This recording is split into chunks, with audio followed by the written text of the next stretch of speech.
Thank you for tuning in to the Mix of Black Girl Magic podcast. My name is Mo, yo, it's Mo, and I'll be speaking with my girl, Alexa, from Mahogany Honey Podcast. We'll be discussing her journey to podcasting. Stay tuned because gems will be dropped on the Mix of Black Girl Magic podcast.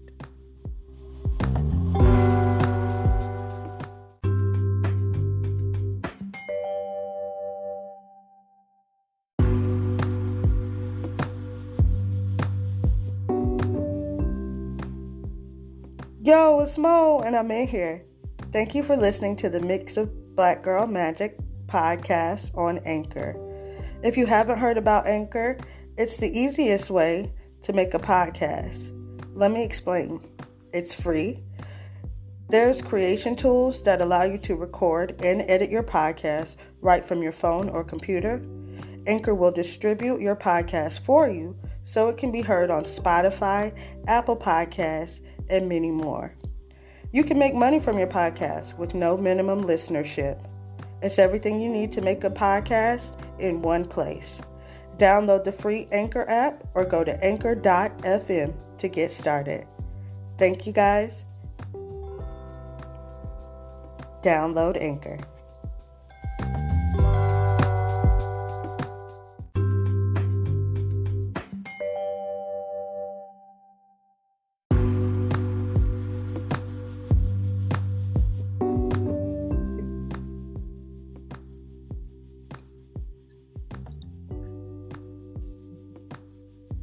Hi, and thank you for joining us on another episode of the Mix of Black Girl Magic podcast. I am your host, Yo, it's Mo, and I've got a special guest with us today.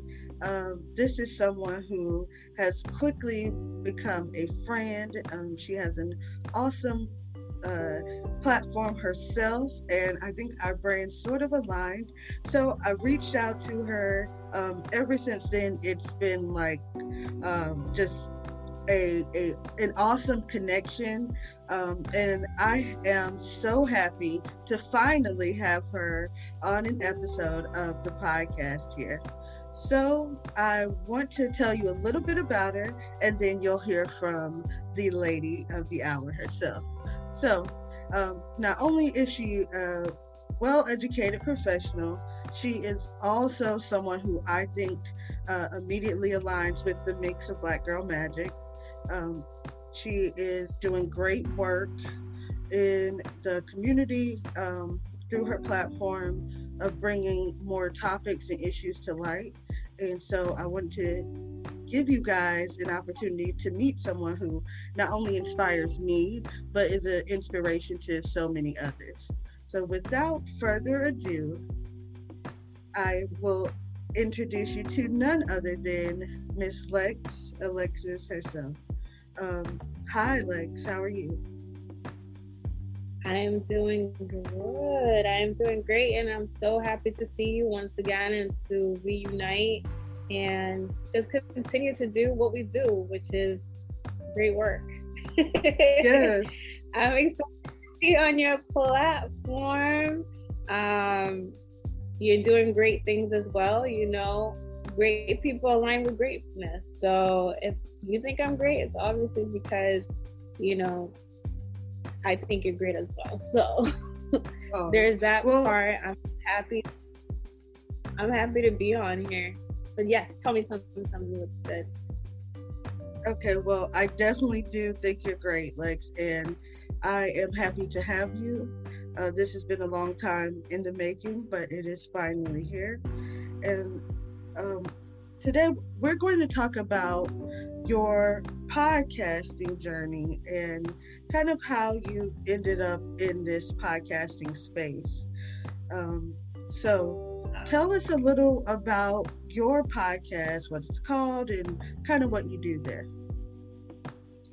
Yes, of course. So I'm currently the podcast host, co-founder, owner, whatever you want to call it, host and producer of Mahogany Honey, the podcast.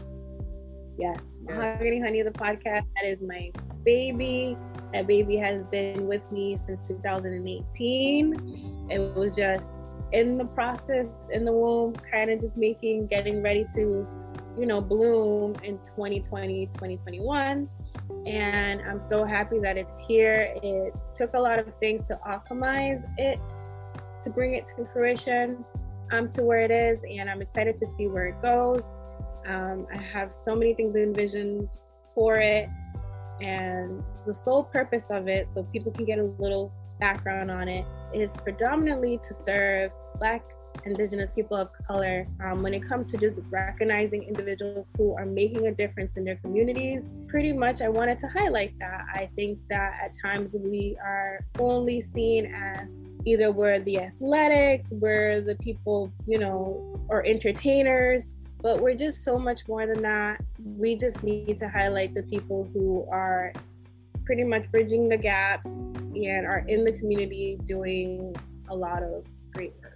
So I'm so glad to have you here, because you have really created a space where people who are not entertainers and people who are not athletes, but are professionals doing the work in their communities, feel really comfortable to share, to talk about things that they don't often get to be heard about. And so I really commend you for doing that, Lex. It really, for me, pushes the idea of solidarity, and it also is encouraging and empowering for people who may want to speak out but aren't sure how to do so. Mahogany Honey podcast, guys, if you have not heard, please go listen. And of course, I will have her information in this broadcast later. I just wanted to start off by asking, you told me that your podcast began in 2018. So how does one even begin to have a podcast? Or, you've got that idea. How do you bring it to life? Well, Mo, you also being a podcaster yourself, how this journey we don't even know how we got here sometimes. And it's nice to have episodes like this and have interviews like this, because it kind of makes you think back as to why you're doing this in the first place. So I love this question. Just wanted to say that already. So for me, I've always used my voice. I feel like my voice has always been something that has paid my bills. In the sense that, like, I honestly never realized the power of it, or that wasn't even a thing until I started podcasting. Weird enough. I think at times we overlook our talents because we put so much emphasis and focus on academics and like what we read, being well read, right? And just like overall having all these experiences and whatnot, that we tend to overlook like other things like our voice. So I started as an advocate in social services, and I would pretty much start speaking in public in front of a lot of people. And like, for example, courtrooms, we all know that those can be nerve-wracking spaces. Also, just in like, let's say institutional spaces, when I would be in academics, I would always be like, oh, can you present this? Or when I would be at work, they'd be like, hey, can you actually do the training? Can you actually like host our meeting? And I'd be like, well, why me? Why? Like, why does it have to be me? And I realized that without intentionally doing it, I overpower a room.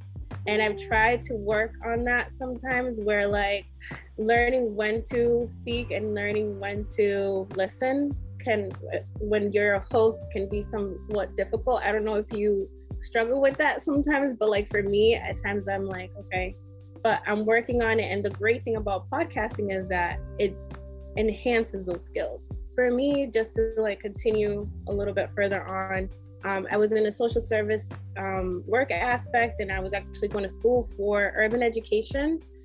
I just started linking like the work I was doing in academics with the professional experience that I was doing, because I was working full time and I was also like going to school full time, and I was trying to just merge these two worlds, right? I'm like, I'm going to make this work. I'm going to bring meaning and purpose to everything I'm doing. I've always been very intentional about everything I do. I realized that there wasn't a lane for me. There wasn't a lane for me in the sense that maybe there was, but I just did not have direct access to it. And I think I'm honestly still looking for it. At the time, my chairperson, who was program director for my program of being an urban ed, they were like, Alexa, you're not an educator, but you're a social worker. And so we still need you. And I was like, how can you use me if I'm not? And like, I don't necessarily see myself as somebody working in an education building, if that makes any sense, like a pre-K through 12 institutional space. Like, I don't think that's me. So they were like, no, Alexa, you actually are very necessary, because the people who work in these institutional spaces don't get the real scope of what's going on in these urban inner cities. You're in the streets. Like, you work the streets, literally, you get paid to work the streets. They need this knowledge. And I was like, well, how do I do that? Like, how do I basically was like, okay, I'm going to start doing research on how to bridge the gap between social workers and educators. And I did a whole research thing on that. And my professor at the time was like, you need to start thinking of unique ways to get information out, Alexa.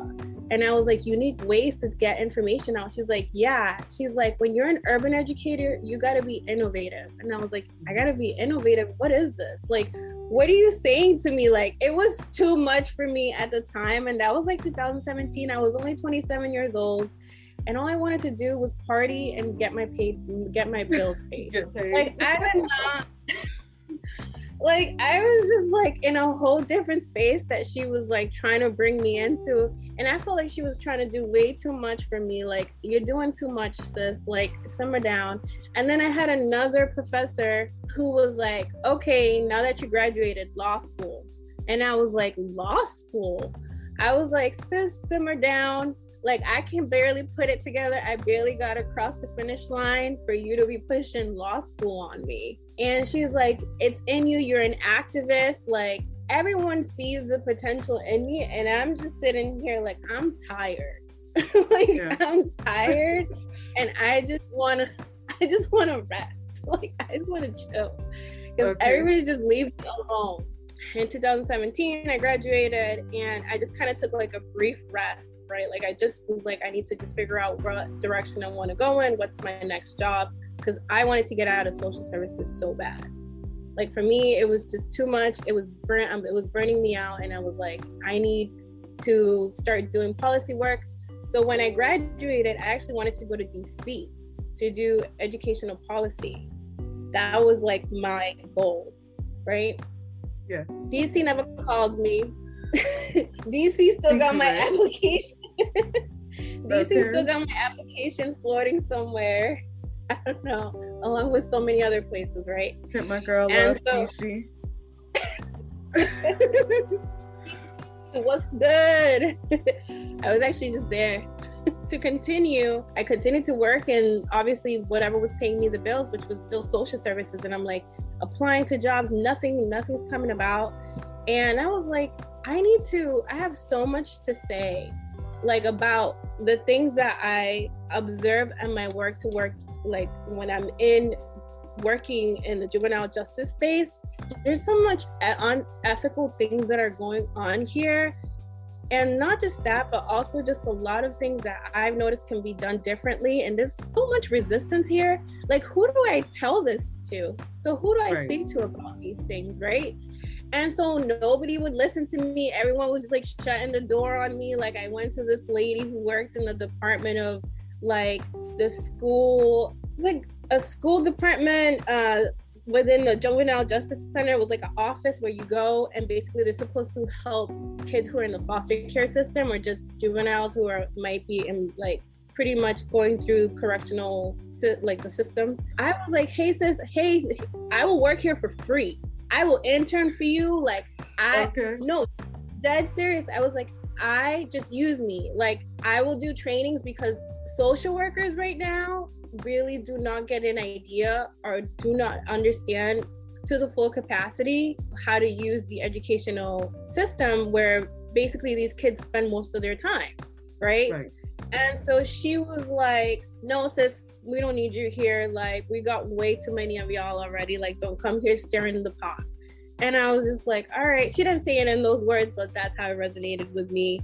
She was like, no, thank you for your services. And I was just like, wow, like, you're having people who are actually educated who work here already and you won't let them in? What's really going on here? Are you here for them, or are you here for an alternative reason? Again, with the unethical thing, sometimes that I felt like I was crossing, but I really couldn't say, and you feel like you're going crazy and delusional, right? Quote unquote. I'm over here and I was like, yo, systematic institutional oppression is just so real. It's eating at my soul. I don't want to do this work anymore, right? So I completely quit. I'm like, I'm done. This is not God. Please, I'm going to take a leap of faith. Yes. Like pave the way, right? Pave the way. So this is like all culminating, coming into process in 2018. And I sat down, and I was living in Miami. I sat down. The first episode I ever recorded was with my previous roommate who used to live with me. And she's very vocal about these things, just like I am. She's Haitian. She and I were experiencing a very interesting form of racism in Miami, where you think because you're in a diverse space where there's a lot of different people from different ethnicities that you would fit in, right? Or that it would be a common thing that there's a lot of people who look like you, so how are you going to experience discrimination? No. Yes. It still happens, okay? It happens. If anything, it's actually more insulting because you're like, there's so many of us around, like, why is this a thing, right? Right. And Absolutely. So I'm like, where do I go to say these things? Like, where do I go to like express this? And I just started listening to my church's like podcasts, because the way I got into podcasting was I used to listen to my churches. Like when I wouldn't go to church, I would just throw on the podcast. And I'm like, man, this is a space where you could just put audio, or you could just put media thing or whatever it is, like, and people will like listen to you. I'm like, I want to do this. Like, how do you do this? So I started recording conversations because I feel like I was having these great conversations about change, but like I didn't know what to do with these conversations. And I like writing, but I'm better at speaking and then writing, right? That's like my dynamic. In 2018, I recorded my first ever episode. And at the time, the podcast was actually called Melanin Miami Mommy, because I lived in Miami. So I was with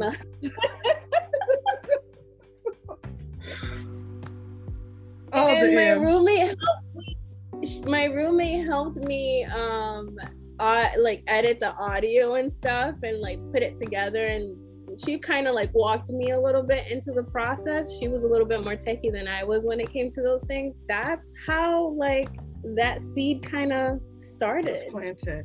Wow. So that almost to me just seems divine, Lex, to be influenced by, listening to a church or listening to a pastor, and then that really influencing you. It's like, yeah, there's a message in me as well. And I'm happy to hear you say that, because I've always felt that in the past when we've talked, a lot of times like I'll quote scriptures, or I'll like say something that I think resonates with my spirit just as much as with my advocacy. Yeah. A lot of this is based on morals and ethics when you look at systemic oppression, and you also encounter those blocks just like you do in life, and like those are things that you would take to church, or those prayers that you take to God, and sometimes that's what you are venting when you get to the podcast, or that's the thing that moved you to make that episode, and you're just like, that's what I'm going to talk about next time. I hear myself saying that a lot of times, like, I'm going to talk about that on the next episode, just because it resonates. And so I also wanted to touch on the thing where you would run into this space and offer yourself as a humble servant to do whatever is your calling, and be denied, because that's the thing when we feel like we are just here to do what God has called us to do. I know this is how I can be a blessing to someone, and then it's like, oh nah, so you kind of question that, and then you realize that, hey, God was actually using that no to push me into my yes. And so I believe that this podcast, Mahogany Forum, which sounds a lot nicer than, wait, was it Melanin Miami Magic? Yeah. So Yes. funny. Because my friend was like, sis, do you kind of want to like go with something a little shorter, or she kind of was like trying to hint off, and I'm like the Taurus in me, I'm so stubborn. I'm like, no, I want it. This is it. Like, this is the spice. This is what I want it to be. Okay. Right? Okay. So, I get that, and it helps you to realize that, like, yes, these things are changing in me. Like, I can change the name, I can change the system, I can change. You know what I'm saying? So, it really is a journey that allows you to like be your best self and actually be of service in the way that you feel like you can be the biggest blessing. Shout out to the Mahogany Forum podcast, formerly known as Give It To Me Lex. Melanin Miami Mommy. Okay, I love that. And so that leads me to my next question, because it seems like you starting this podcast really had an impact on your life, on your career, on your professional choices. How do you feel like starting the podcast impacted you in real life? Because, you know, this podcast exists on the internet, but it's like, how does it change the way you're living? It's my lifeline. This is so wild. I know this sounds so cliche, but the podcast has been my lifeline to some extent. And it's something that I'm still trying to put into words, because every time I listen to a recording, it's almost like that was a stage in my life that like I can see my transformation. Like it's like almost giving me permission to go on to the next phase. Like, all right, you did that. My soul is at peace because you did what you felt like you learned, whatever it was that you needed, and you put it out there into the universe. You're letting the universe know that you went through this process. You're applying whatever lessons you took away from whatever life threw at you. Now it's almost like you can go on.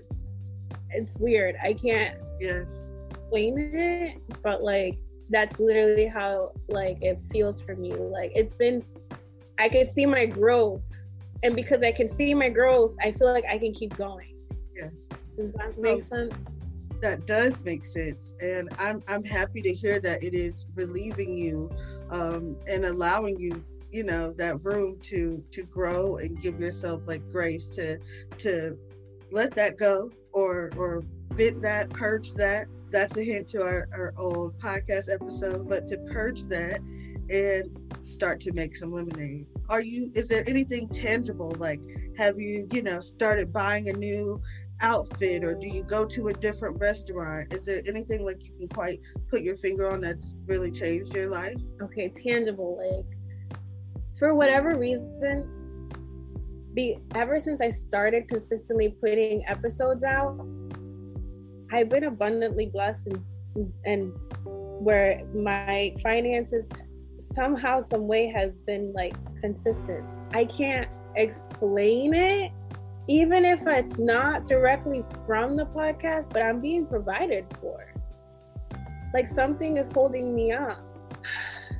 Like, that finance part was very inconsistent and unstable for me. Again, I was put into a situation that I already had encountered in 2019, and then I went through it again in 2020, where like, I don't know if God was trying to like test me about my faith in my finances, but it was hella tested. When I started doing the podcast consistently, it hasn't been a thing. Yes. I'm good. Like, I pretty much have been blessed. What's more tangible than that? What is better to put your finger on than to say, like, actually increase my faith? And that is what I really felt myself going through the podcast. That just attaches to me back to like it feeling divine, like divine intervention, or as if I'm like following the path that God has for me. People need to hear that, because I'm someone who I know of social workers, but you don't know what's going on behind the scenes. And I'm so compassionate that, I wonder about those things. And you were really someone who gave me the insight. As it was first like, okay, well, I'm going to get out of this private sector and I'm going to go to the nonprofit sector, and then I spoke to you and you let me know, like, Mo, it could be there too. And that really blew my mind in a way that it was right. I had heard of people experiencing that, and in some way I couldn't put my finger on it. And that just leads me to, like, a lot of times it is that, like, when you know somebody who's going through it, or you get that recommendation, then you could go for it. Or, like, you kind of know, you hear about what it is before you step into it, and that, like, alerts your red flags. And so that's also why I wanted to talk to you about podcasting, because you can hear from what you've shared so far how not only can podcasting be freeing and liberating, but it can also be the tool that brings you to your purpose. That also requires the faith to believe that, like, if I go for it, then yeah, God will be there, especially if you feel like that's your talent or your special thing. I want to, I guess, next, like, move into the arts and culture. We talked a little bit in the past about you working in a nonprofit sector and dealing with the arts. And, I know you also have a background with social work. Was there ever a point where, like, those two things merged for you, where your social work merged with the art sector? Oh, yeah. I honestly didn't think about it at the time. I guess because I was so, like, hyper focused on being a social worker. So, like, I had social worker, like, glasses on, right? Like, everything I would see, it was just like social justice lens, like everything social justice that you don't really, like, necessarily see how the arts at the time could have played a part into it. But I always loved the arts. Like, I was like, well, what else do I love aside from doing social justice work? Oh, Alexa, you paint. Like, you paint. You're constantly going to art institutional spaces. You're constantly around, like, hippies and artists and, like, people who are doing freelance work. Like, just do something that you enjoy. And that's how I got led into working into an art organizational space. It's so interesting because when I first started, I actually started at Arctic House. Arctic House is an immersive art space that's actually for profit. And what they do is, it's pretty much, they're using science, technology, the arts, overall engineering, I guess you can say, to put, like, an exhibition together where when you go in, it's mostly like lights, and it's like pretty much an artist exhibition space, and it's very dimensional work, but also immersive in the sense that it uses, like, sound. So it's almost like you're encapsulated into this one, you're part of, like, this exhibit, if that makes any sense. Like, you're part of the art. And I worked there, and most of the time it's dark in there. And I felt like once I transitioned out of working into social services, it's almost, I needed that darkness in a weird way to kind of just, like, feel, like, at peace, where I was in a space where I was, like, super extroverted. There was so much hyper focus on me that I felt like I needed, this kind of gave me, like, rest. I love the fact that I was able to educate other people about the exhibitions. I was able to kind of guide them and be like a visitor experience person of, like, hey, this is a piece that we have, and I love talking and I love hosting. It just worked for me. I got another opportunity to work for this other art organization that is really well known among artists in Florida, for local artists. And it's like one of those art spaces that was, like, very raw, very, like, respected, because it's pretty much where a lot of artists started from Miami and have pretty much gotten their work showcased. It's called Locust Projects, and I worked there for a bit. I loved working there because that's where I actually saw the connection between the arts and social justice. We had an exhibit piece come on pretty much women who are going through oppression, like, who are in oppressive spaces, especially around the brown and Black community. And I didn't realize how impactful her piece was, because you can't see it at first just based off, like, what you see, like, in front of you. But once you start, like, immersing yourself into the, like, exhibition, you're like, oh my goodness. So she basically replicated her room. this is her room, and you can see little bits and pieces of like the oppression that she's pretty much trying to tell you about in that exhibit. It initiates conversation. It starts a dialogue without so much chaos. Sometimes when you're trying to do activist work, a lot of people don't want to hear you. They don't want to listen. They want to like either see something or have something that's gonna start a conversation.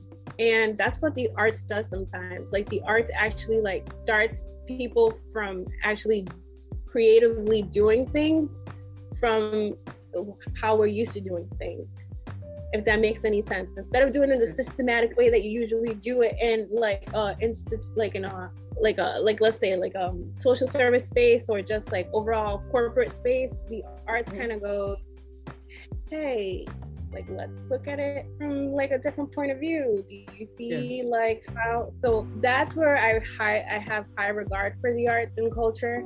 For me, it came about to, it related a lot to me and resonated emotionally for me because of, I was also in a space where I was seeking my identity more.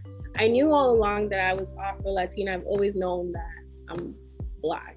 I've always known that like this is the thing. I just never knew how to insert myself into certain conversations because of people thinking I'm one thing or another thing. And I'm like, I'm Afro-Latin American. This is really like, this is the thing. I'm a Black person that happens to speak Spanish because of colonization. Like, same boat, different port. Like, that's literally what I always say. For all I know, I may have had an ancestor in New Orleans that probably they made a stop there, and well, before they stopped at the Caribbean to drop off some slaves in the Dominican Republic. Like, this is the thing. And then it's like, how do you feel connected to certain spaces at times? Is just like, when I go to NOLA, I can't like explain it, but I feel so I built, like, this is my home. Like, I've been here before. It's very nostalgic, and I don't know if it does that to everyone, but like, that's one space where I'm like, this is where I feel like the diaspora aspect of like being Black. Yes. So I can see all of those things merging for you. And that is also the heart of this podcast.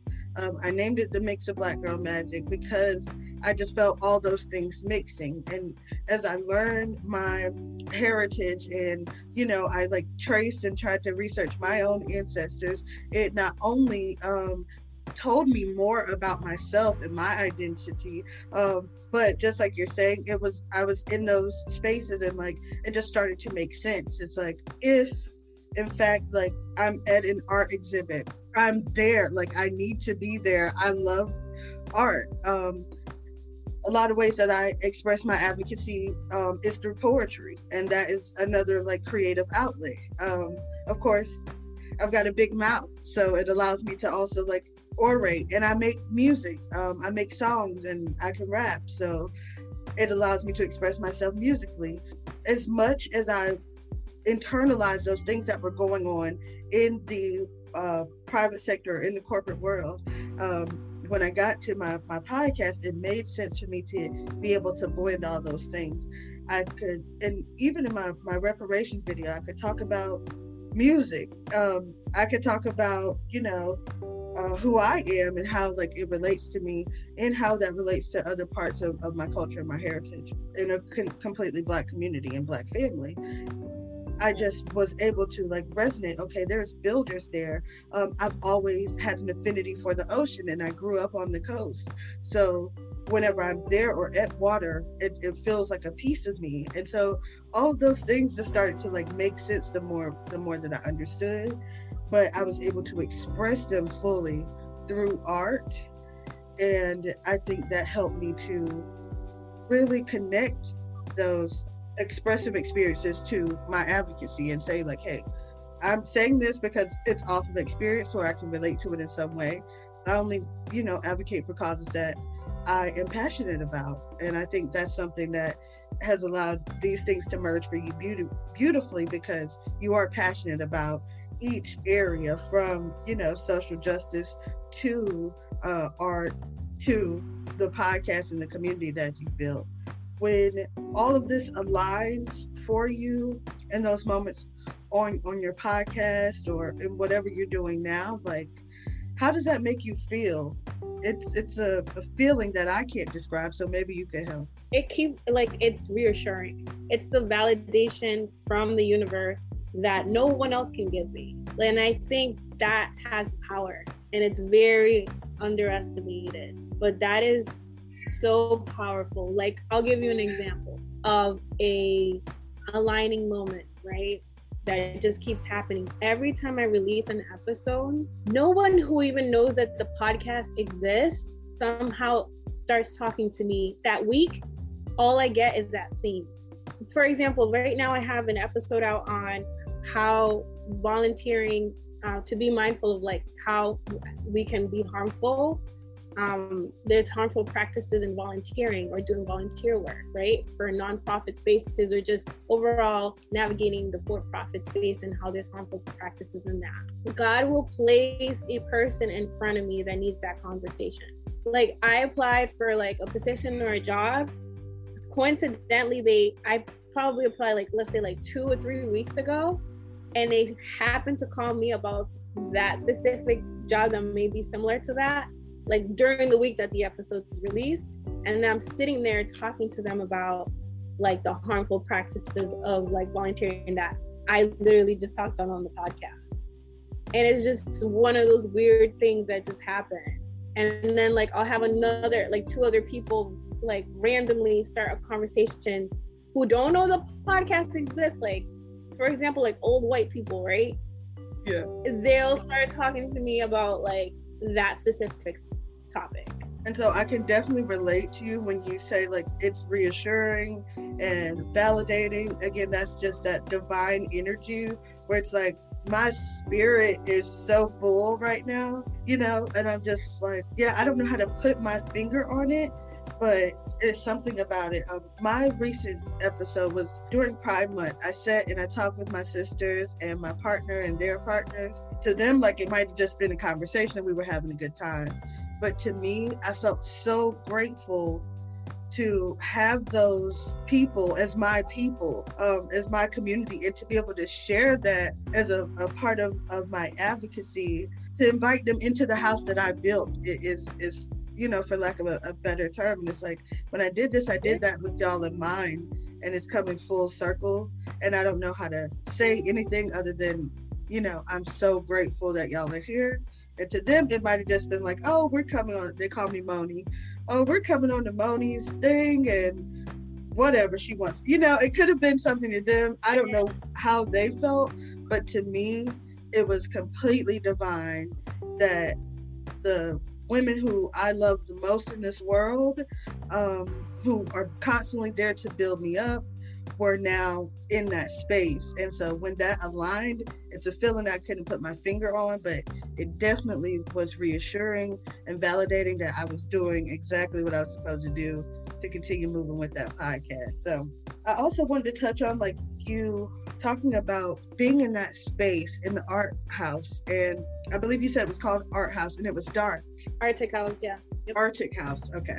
And just that feeling. So in the darkness, as you know, my partner is an artist, so I live with all this color.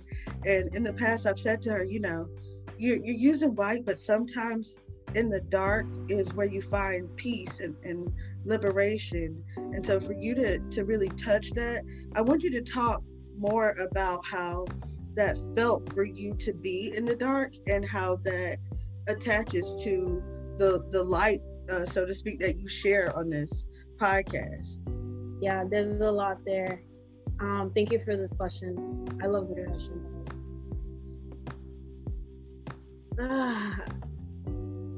This is where it feels like soul work. I know that I'm doing the soul work, that whatever you may call the higher power in your religion or anyone listening may be, I feel strongly connected to, was that time in my life where I transitioned and I didn't know. It was the void, right? The void, when you are going when you're in transition, there's nothing there. There's literally, you're building it. You're pretty much, it's a pause. It's a, what would church call it? Selah. Okay. Sorry, I'm having a moment.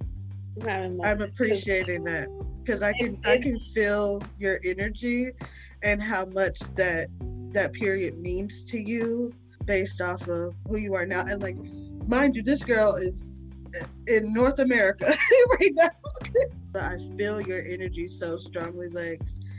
So I really want to thank you for that, and just like, hopefully, you know, to bring out a little more insight for me. You know, being in the darkness is a place of peace. I think people close their eyes when they meditate.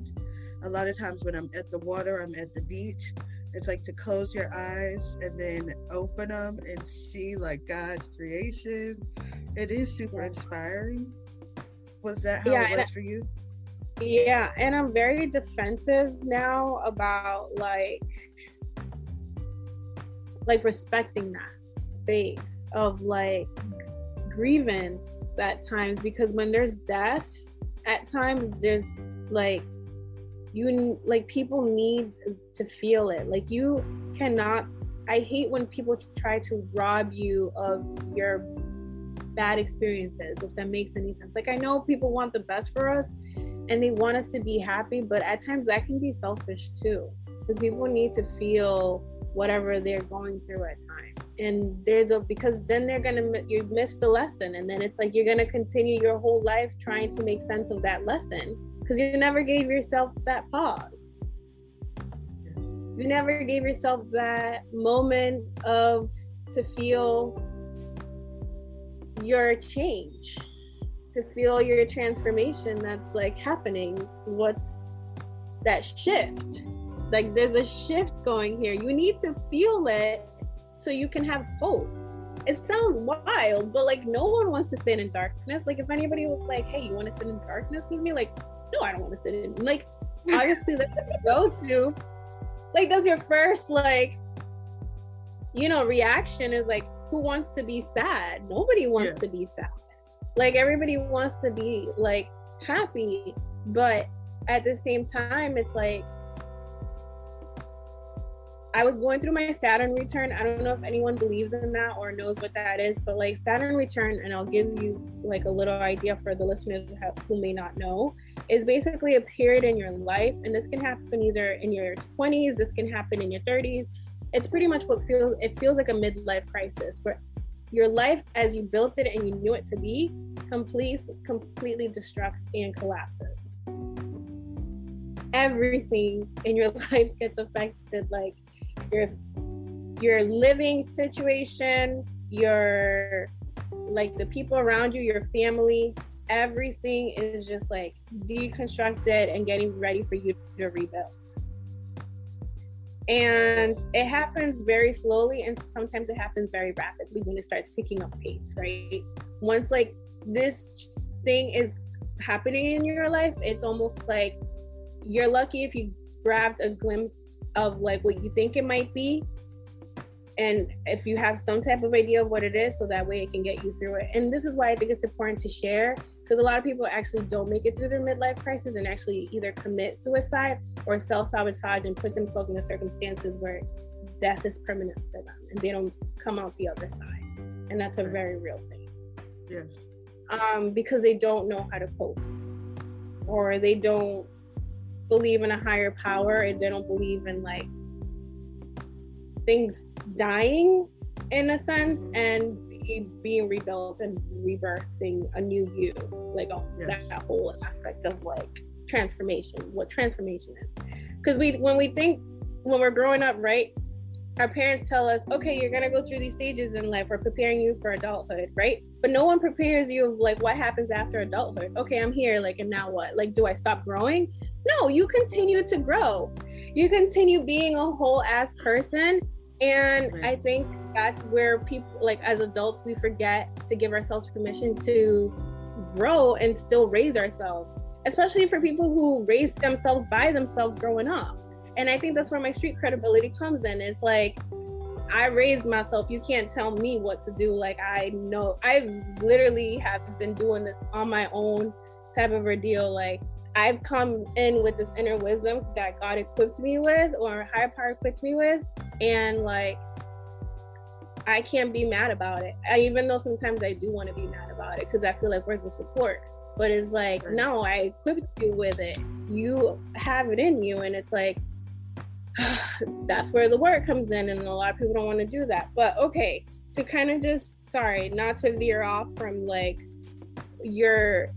that question you said of how I got into Arctic House. But okay, so I was working in social services, decided to shift, went into Arctic House, and it was dark in there, and I pretty much felt very at peace. I felt very at peace, and I felt like I was going to go through some very turbulent moments in my life. And I feel like it was almost that reassuring aspect of being in there, that like, in here, you can still find peace. Even though you're going to go through some hard times and it's going to feel like there's no light, you're going to be fine. You're going to be okay. And so, I let myself grieve. It was like a grieving process of like letting, and it was very challenging at times because I wanted to do things the old way. At times when I actually got to Locust Projects, like I had so many ideas, and I've always been this passionate, impulsive person of like, once I know you've taught me how to be this one thing, I'm ready for you to promote me into being the next thing. And your ego can get in the way sometimes. So I wanted to, after 6 months of being there, I'm like, hey, can you shift me into being something else? And they're like, hey, it's not in the budget. Like, I don't know right now where things are going. And I was like, well, I don't want to be somewhere where I can't grow. You know, that's my mentality. But at the time, I didn't realize that I wasn't meant to, like, in a spiritual sense, like, looking at it from a logical space, like, yeah, I could have, like, I had everything I felt I had, like I needed to be in that position, right? I could do it. But the truth is that spiritually, I wasn't there. Yeah. Like I wasn't there. Like I didn't necessarily like understand that I didn't have the faith to execute who I wanted to be. And I think that even till this day right now, like that's a muscle. Spirituality is like a muscle that you gotta like consistently work on. And because I didn't understand hard times the way that I wanted to understand them. Like I knew I'm capable and I'm strong of handling like hardships, but I don't think there's levels of hardships that I wasn't ready to like, that I hadn't endured yet. That like God was like, no sis, like you think you know these levels of hardships, like I'm gonna put you really, really through it really quick so you can know that there's like different reality levels of hardship. You haven't seen it all. You think you've seen it all, but you haven't seen it all.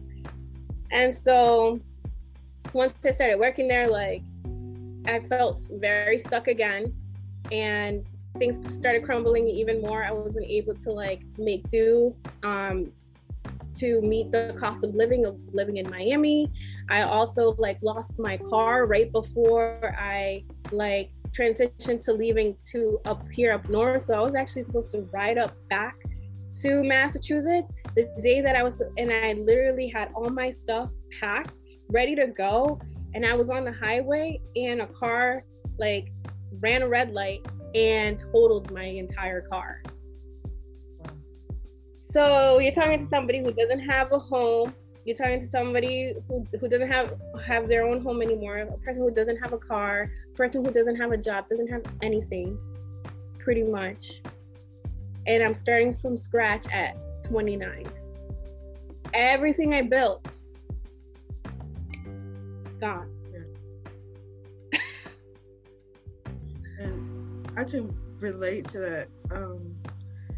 It's so much of what you said, Lex, and most importantly, I think it's just that point of like rebuild. I keep hearing you say rebuild, rebirth, or reborn.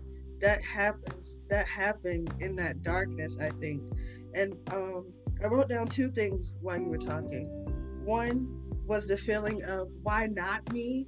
because you know your strength, you know you're ready for that next thing, like you believe that you can do and take care of whatever, until you feel like, why not me? And then I wrote down, will you trust me? And to me, that is the next level for that higher power, that we're not always prepared for. We feel like, oh, I'm, the superwoman, I could do whatever. But then when whatever that, I guess, throne is, or whatever is the foundation that's holding us up, when that's removed, will you continue to trust your higher power? Will you continue to trust yourself? And that's what I feel like is tried in the darkness. You also talked about the ego, and a lot of times when your eyes are closed, and for me, when I'm in a meditative state, it is that I want to remove that, because just like you were saying earlier, sometimes you walk into this room and you're like this overpowering presence, even if that's not your intent. But in that darkness, I am nothing, and I can allow myself to be nothing except whatever God wants to use me for, whatever the higher power purpose is to be fulfilled through me. And when I come into a space, like, I need to present myself as that, I present myself in a way that I am easily adaptable to whatever, but it's also because I've learned in that darkness to trust myself, and to trust God, or the higher power that's been leading me. So more important is, like, in relation to podcasts, like, sometimes it's gonna be bleak. Like, sometimes you may have dropped this episode that you love, and there may only be, one or two listeners. But you understand that, like, when you're fulfilling your passion or your calling, like, somebody is getting it's hitting the spot. If you're listening this far, I hope you've taken time to pick up some of these jewels, because every time I talk to Alexa, she is dropping jewels. And what I'm learning from her too is this work ethic, this consistency, that I mean, is such an inspiration.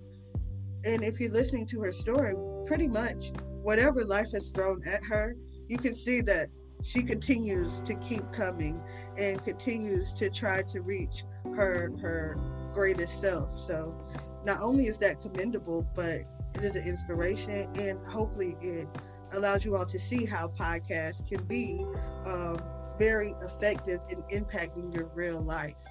So that leads me to my next question, Lex, and I kind of want to talk about your consistency. I don't know if it's consistency or resiliency at this point, but I love that you keep them coming, and when you do, it's always a high quality of work.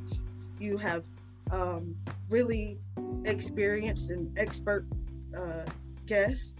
I don't know why you chose to talk to me, because I'm all over the place, but from what I've heard, you choose great people. And so what is it, or how do you remain so consistent and efficient, and also resilient?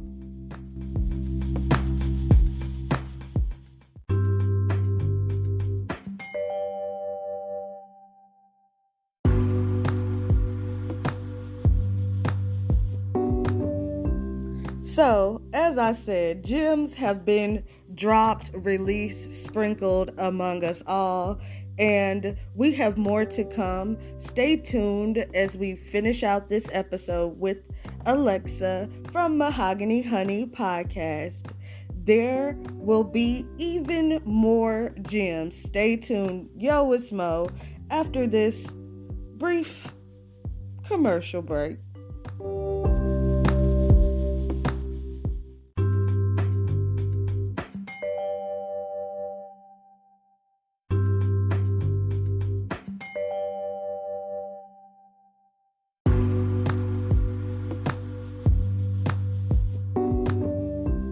It's very challenging. I'll start there. Consistency is very hard. as any freelancer may know, like, you basically are your own authority, I guess, aside from God, you know, if you believe in a higher power, that is. And so it's a lot of you pretty much being organized. I think for me, the one thing that works in my favor is that ever since I was little, I've always been organized. I've never, like, can I get messy sometimes? Like, yeah, like any other person who just, like, you know, you have your moments where you just don't want to, like, whatever, like you eat something and you like might leave it there or whatever, and you like kind of like, yeah, like that aspect of me, like I'm not gonna get like crazy OCD, how people say it, but I am highly organized. I'm very like, and I think that's what makes me also like a strategic person, is that once you are, well, when you can see where things fall into place, like, okay, this is that category, this is that, it just makes connections a little bit easier. So that has helped me be consistent of like continuing to develop things. So that's like a personal aspect of me, or a professional aspect, I guess, that cross over as to like what I do. But I also think that putting my spirituality more into practice and exercising that muscle is really what has helped me be consistent in moments of darkness. Because it's so hard to it's really easy, actually, I should say, not hard. It's really easy to get discouraged when you're doing work that you don't have a blueprint for. Like, it's really easy to be like, you know what, I don't see the results in this, like I'm gonna walk away from this. And I think you and I have talked about this, how like we literally probably have thought about walking away like so many times of like, okay, maybe I should like shift into doing something else or whatever it is. And it's like, you got to stay at it. Like anything that ever grew to be great, it was because somebody actually like just kept doing something. Anything. You could even, for example, like in your personal life, let's say that you decide to walk away from doing whatever freelance work you're doing, and I'm not temporarily, right? Let's say now that you decided to take up something like running. That's something I've done where I'm like, I need a mental break. I need to take a second. I need to be in the void. I need to be in my meditative space to figure out like why I feel this way. And I'll take up running and I'll create a whole schedule around how I'm gonna make running my thing for the next month. So like starting off small, like and sticking with that. So like if you decide that you're gonna do anything, just do it consistently. Even if you're going to temporarily take a break, do one thing that you do every day. And like I think that a lot of people clichely has said that, and I've always been like, what does that mean? And I think I'm actually realizing what it kind of means now. Is just build discipline in whatever way. Don't stop building discipline is what it is. Like don't stop building discipline. And whatever you do, pick up something, even if it changes every month. Pick one thing and stick to that one thing. So, and then the resilience part also comes from doing the emotional work. You got to do the work. You can't not do the work. I think that a lot, our generation has not really, I think we're getting better than what our parents probably have done in regards to bringing more awareness and prioritizing our mental health, because that's hella important. And being real with yourself when you're like not in a good space, like I don't think I'm happy right now. Why am I not happy? Like why do I feel this way? And like questioning why you feel that way, and talking to somebody about it, like actually avidly seeking help when you feel like you need like some extra support that your family may not provide you or your friend may be able to give you, and being aware of codependent behaviors builds more resiliency. At times we could be very codependent on collaborations, right? Oh, I'm going to collaborate with this person. I'm going to do this with that person. But what happens when that person doesn't come through? What are you going to do? You're going to give up? You know what I mean? So it's like, those are easily discouraging things that can lead you off your path if you're not mindful of doing the inner work as to like, why are you so dependent on that one person? Why do you think that you can't hold your own in that lapse, in that void, in that gap, in the meantime, until someone else comes along? Right. So I absolutely agree with the point of like your consistency, you being organized. I can see that in your work and in your platform. Like, I can see that you really put effort into what you do, and I can appreciate that, because sometimes it is that when things aren't disorganized or messy, it's not as effective. And I think you are super effective because you take that time. And then also, like, you even having this podcast and coming to talk to me today or whatever, and it's just that you are someone who is super resilient. And so whether you're listening to the Mahogany Forum podcast to hear who Lex is talking to, or if you're listening to hear what kind of gems Lex is dropping herself, like, I feel like in each episode you literally can take something away that is impactful in your real life. And that is what is I think my favorite part about your podcast, and just you as a person. Like, I like to attach myself with people who hold themselves to a higher standard. And at the beginning we talked about consistency as well, because it's something that I struggle with because of the commitment that I have to my mental health. So I told Lex, I was like, I may have to disagree with you a little bit on that, because I am someone who honestly has set in my mind that, I did not want to just make a podcast episode every week with no filler, with no real emotion, and without it being aligned with my spirit. And so that is really a practice that I've used, and I hope that you guys can see, like, there is an opportunity for contrast. There is an opportunity to do it more than one way, and that's okay. Whatever your process is, go for that. I'm one of those people who I really want to make sure that it not only aligns with my spirit,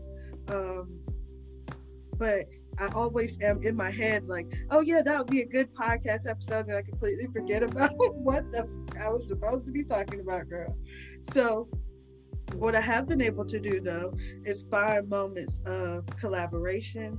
And so hopefully when you guys come to the Mix of Black Girl Magic podcast, you hear that, like, that Mo has put her soul in this, like you were saying, Lex, and like it's a part of my healing journey.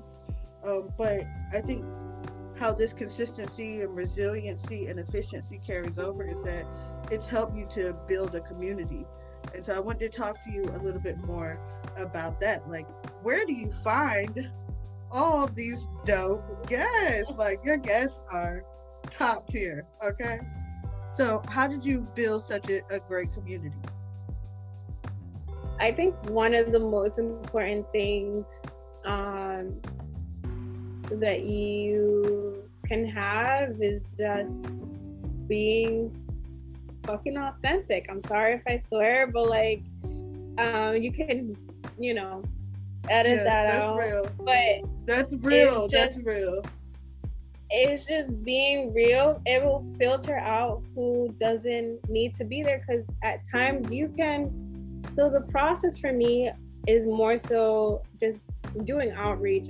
Because again, having that background in like social services and all that, like, outreach is a part of that. And so it helps me with community engagement. Doing outreach has helped me with engaging with other people from different areas and walks of life, right?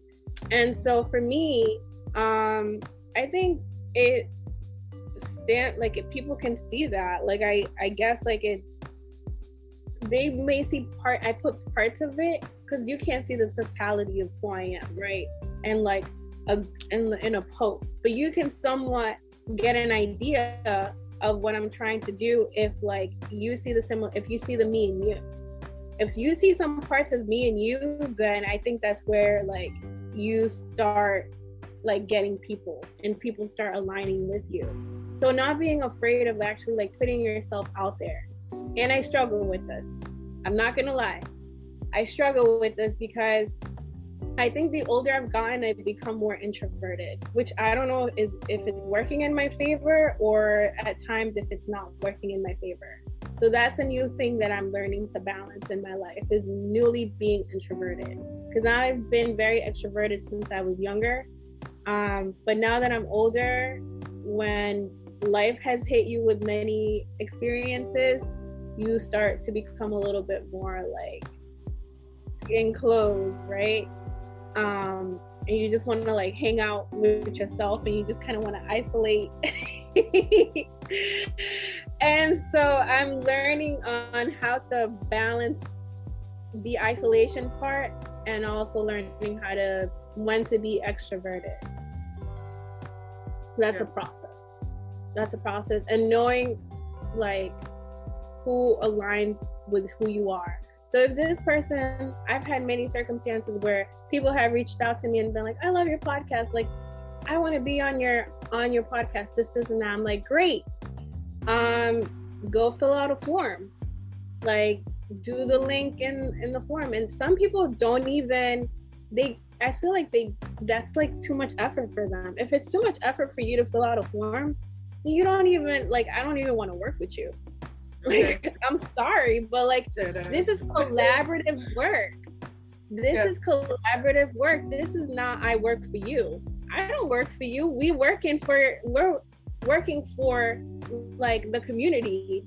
I don't work for you. You don't work for me. This is, if you're really interested in doing community work, you're going to do the form.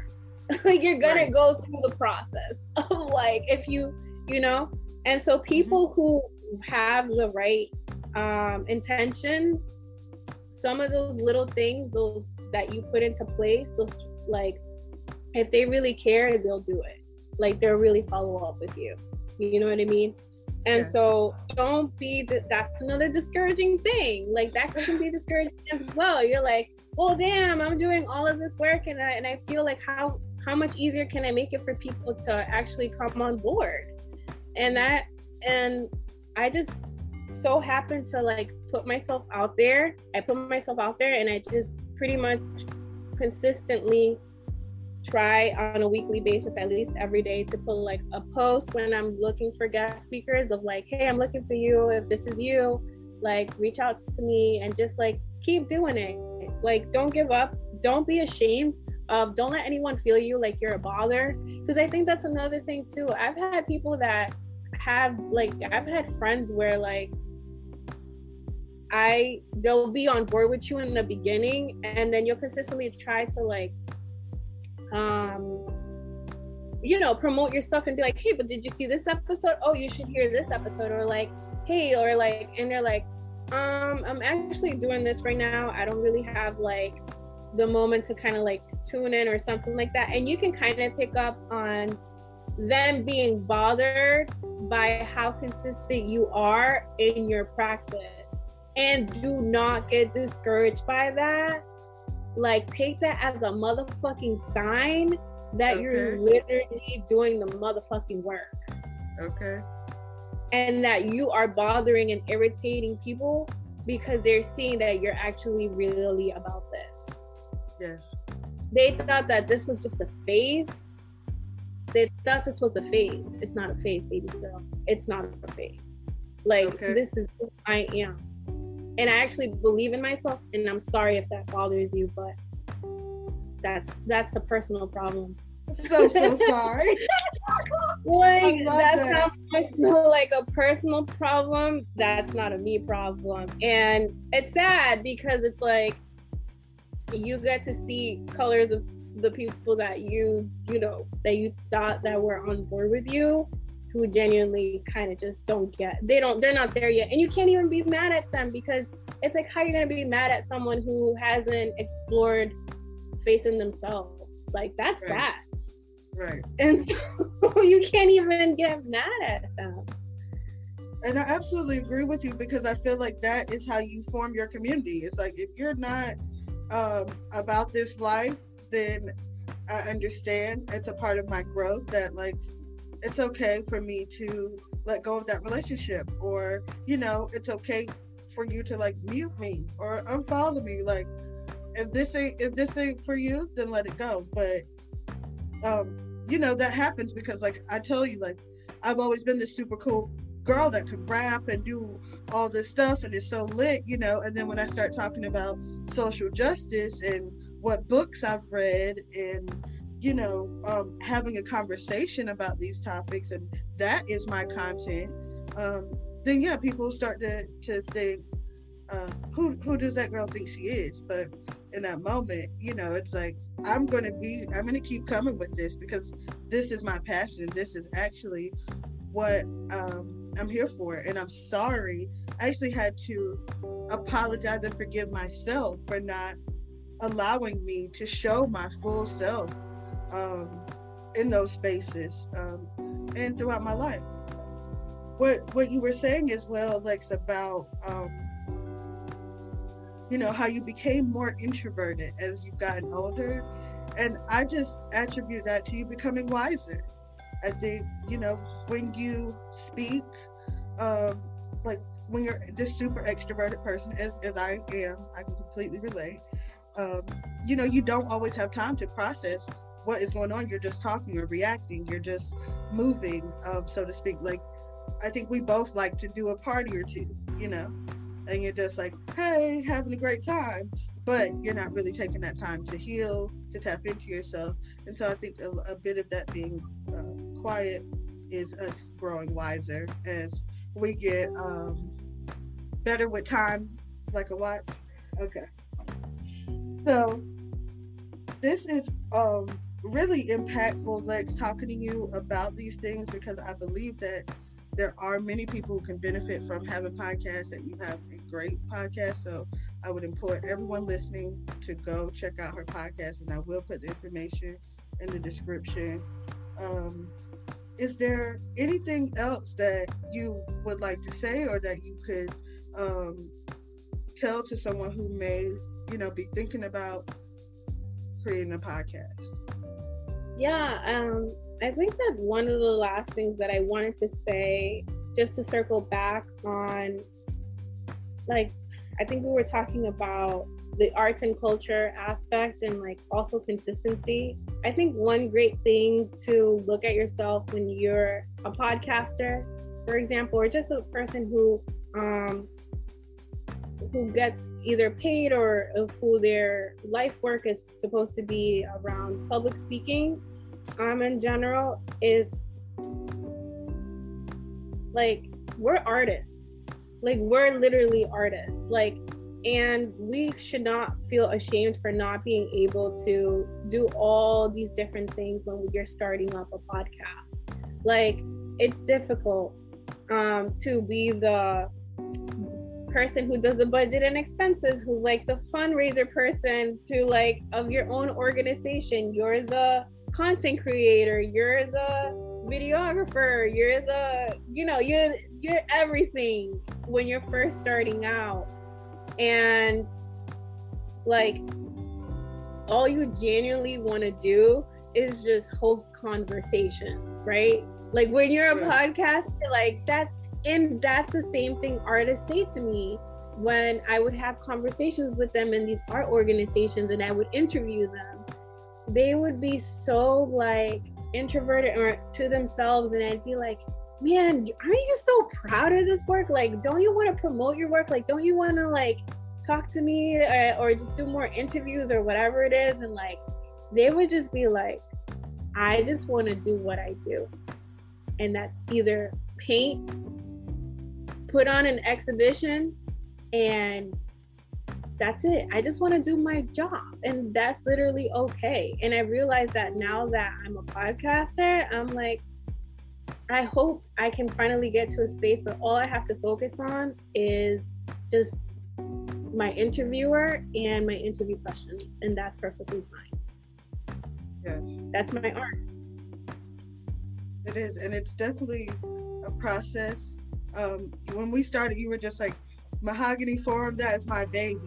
And I feel that, like, you know, I don't have any kids, so Solidarity and Co. for me is the umbrella under which I do all these things, and it has really been a labor of love. It is like I'm doing all the jobs like you just described, Lex, and literally I'm loving it because it allows me to be and honor like all those parts of me. There is a part of me that likes graphics and I like things a certain way. The videography, you know, it really allows you to have that whole process.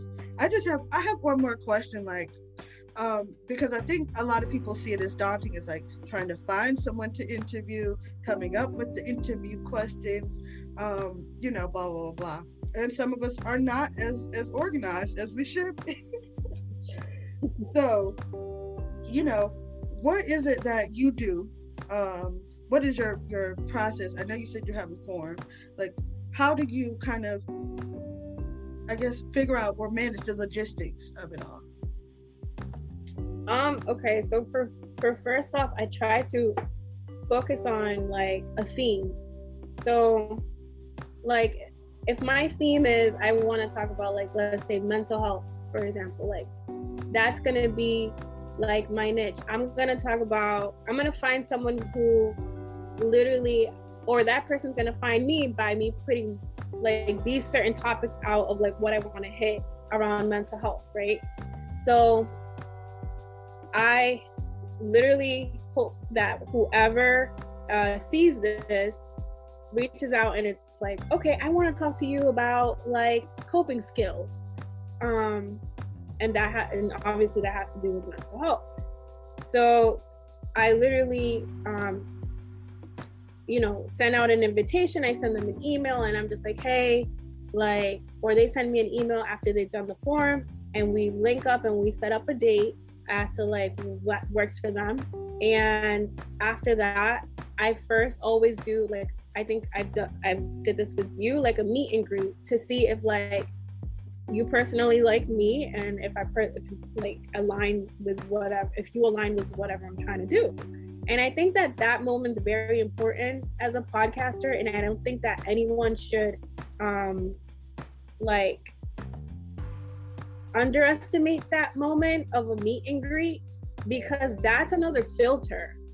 Aside from actually having people fill out a form, like doing a meet and greet is also very important to see if whether or not like this person aligns with what you're trying to do. I've had many people who send me forms and I've had meet and greets with them, and I can literally, I have like probably like a book full of people that I never interviewed, because when I sat down with them during a meet and greet, I was like, no, I'm sorry, but like come to me at another time when you have like a better idea as to like what you want to say or do. So you also can't feel bad about the selective process. This is your platform. You can't let everybody be your baby. Not everybody can hold your baby. I'm sorry. Okay, say that. Like, this is my reputation on the line too. Like, you also it's their reputation on the line. You don't also want to misrepresent someone who like is kind of in a phase where they're trying to figure out like what they want to do. You know, they're not really clear yet. So that's literally the process in a nutshell. Yes. So that was the tea. Y'all just got the process of the Mahogany Forum podcast. And like, you know, one other thing that you said that I want to touch on specifically is that you talked about, you know, being in that art space and merging art and social justice together, and it just requires you to be innovative and to be and to think outside the box. So that is my spiel. If you guys are thinking of starting a podcast, do not be afraid to create your own lane, as you touched on. Think outside the box. be innovative, manage the logistics in a way that protects your baby or creates boundaries, and whatever consistency looks like for you, embrace it. That will help you to find your community. What you have just heard here is two intersectional Black women who are podcasters who have picked it up in the darkness and rebirthed themselves. And not only has it been an amazing journey for us, but it is something that we are committed to as much as we are committed to creating a better community for us all. And so I really appreciate you coming to talk to me today, Lex. You will continue to have my support. And if there's anything that I can do to support you, please let me know. And the same goes to the listeners. If you guys have any questions about podcasts or anything we didn't cover that you guys want to know, let me know and we will follow up. So again, a huge and most gracious thank you to you, Lex. No, thank you so much. And respect the craft, that's all it is. Work in integrity. Okay. Working in it. That's all. That's all. Period. And if you want to find me, like Mo said, you can find me at Mahogany Forum via Instagram, via Facebook and Twitter. I'm at Mahogany Forum. And the podcast, I'm streaming wherever you get your podcast at. You can find it as Mahogany Honey, the podcast. Okay, so you will not be able to contact her if you go to Melanin Miami Mommy podcast. She's rested. We put her down. Okay. So Mahogany Forum podcast again. Thank you guys for tuning into the Mix of Black Girl Magic podcast with your host, Yo, it's Mo. I just had a great conversation with my girl Lex, and guys, come back again to hear us for the next podcast episode. Thank you again, Lex, and you all have a beautiful day. Bye.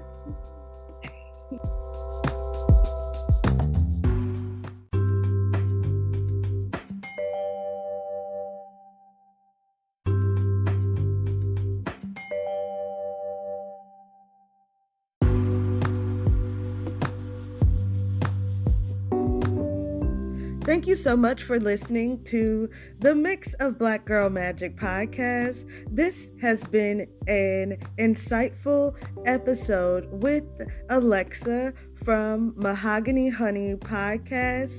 I really enjoyed this episode, and I hope you all did too. You'll find the information to connect with her in the description below. And tune in for the next episode of the Mix of Black Girl Magic podcast with your girl, your host, Yo, it's Mo.